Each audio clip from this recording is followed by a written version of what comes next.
one thing that I thought was hugely important was always like achievement, right? And it was like you always want to get like that other certificate or that A or someone to give you the rubber stamp. And I realized like, you know, taking the course that I did, I think like a strong social network of good people around you is probably a good enough safety net that if you have that, you can pretty much leave whatever it is that you're doing, take a calculated risk, and not be really taking as big a risk as you might think. I thought that leaving Goldman was a huge risk, right? And doing something completely different, like potentially could impair my chances of going back to it if I was unsuccessful. But I think the fact of the matter is I was lucky because I had a lot of awesome people around me who were invested in me as a person and my future.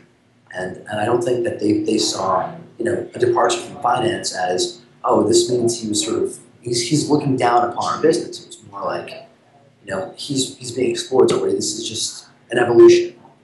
So I think like a lesson learned there was, you know, it's okay to take a risk and it's okay to have everyone tell you you're wrong and not to do something. You need to really stick to your guns.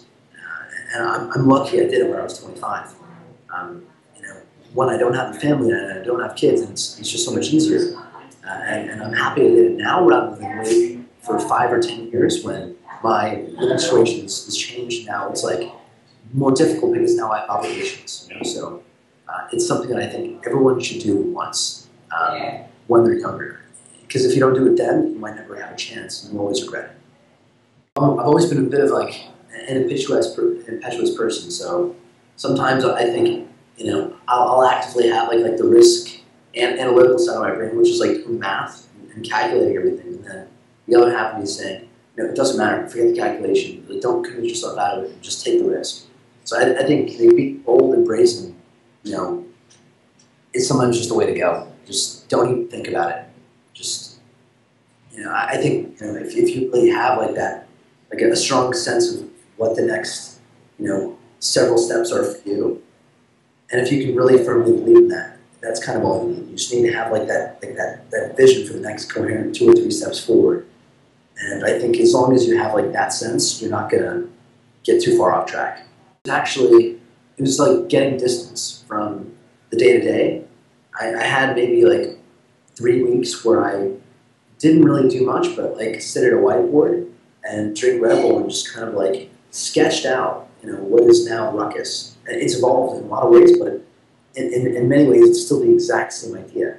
I think it was like 3 weeks of like a boot camp where it was just like pure creativity. And I think we just sort of sat there and we were like, what else can we do? What else can we do? Like, how can we make this better? Like, what more can we do?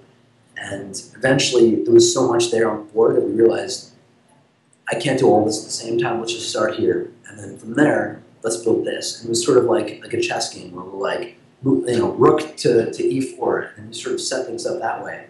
And once you have like a coherent vision of what the entirety is, you just, you know, you need to start at one place and then take steps forward gradually. But at least like, you know, at any given point in time, you're motivated by the fact that you see this grander whole, this bigger whole. And so I remember like when we first built our first landing page, it was really cookie cutter template landing page, but I was so excited because I knew that we'd finish the first step and then I could go on to the next step. I think like looking at all the things that I've done to build this company, I've grown so much as an individual that it almost just doesn't matter. Like if it were all to crumble apart, I know so much more now about how to build a business, how to build a team, and just like this whole coding skill set, that at the end of the day, like, you know, it's been NPV positive hugely.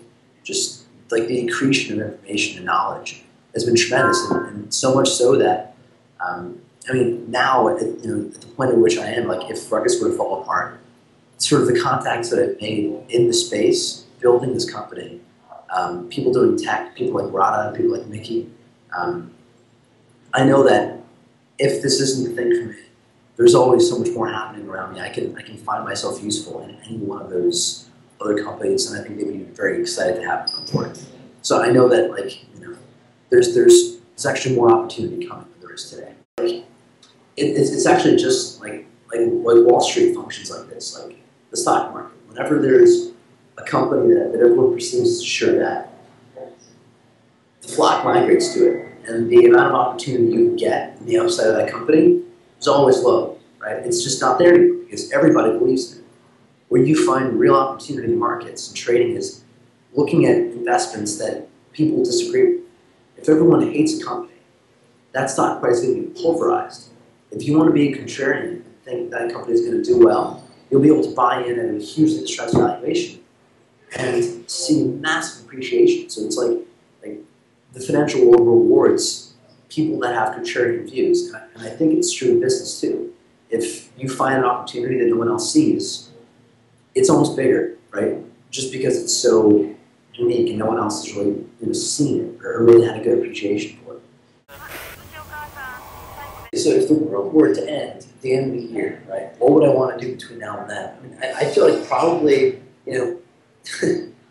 everyone always, and I've been taught this way, I've been raised this way, you invest not in, the immediate today, tomorrow. You invest for, a future that's coming 10, 15, 20 years down the road, right? That's why we get the college education. That's why we, go to med school, we spend 4, 8, whatever many years getting educated.